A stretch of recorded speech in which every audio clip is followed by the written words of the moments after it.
duas folhas que as pessoas confundem muito, que é Euê Udundum e Euê Abamodá.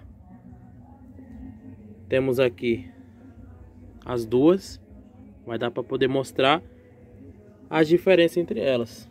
Euê Udundum, que é essa daqui, conhecida como folha da costa, saião, folha grossa. Já nota-se a diferença entre elas na tonalidade. O Udundum, ela é mais escura que a Abamodá.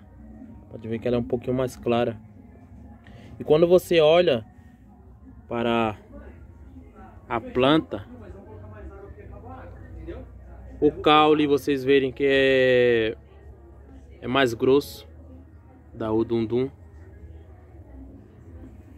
E temos os caules aqui da Abamodá, ele é mais fino, né? É um pouco até mais duro, mais resistente.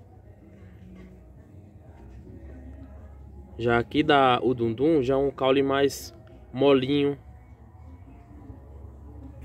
Então tem bastante diferença entre elas. As pessoas confundem muito, mas eu acredito que seja quando elas estão distantes, porque quando está uma próxima da outra, tem uma grande diferença entre elas.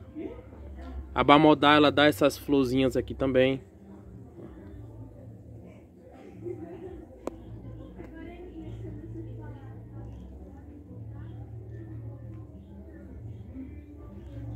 Ela tem essas florzinhas.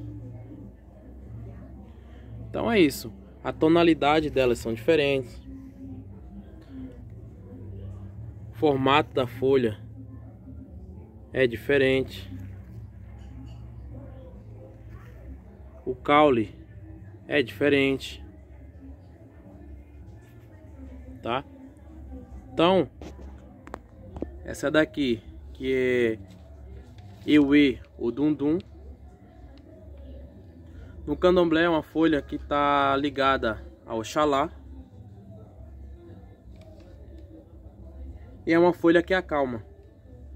Tem a sua cantiga usada no ritual de sasanha, que fala: Udundum babaterum ré, Udundum babaterum ré, babaterum ré, moleterum ré, Udundum babaterum ré. Que quer dizer: Udundum, pai, espalhe sua calma. Udundum, pai, espalhe sua calma. Grande espírito, espalhe sua calma.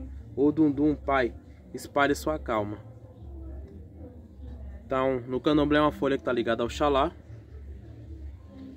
E a Abamodá é uma folha que está relacionada à questão da prosperidade do dinheiro. No candomblé é uma folha que está associada a Exu, ao Oxalá, a Xangô e aos orixás funfuns.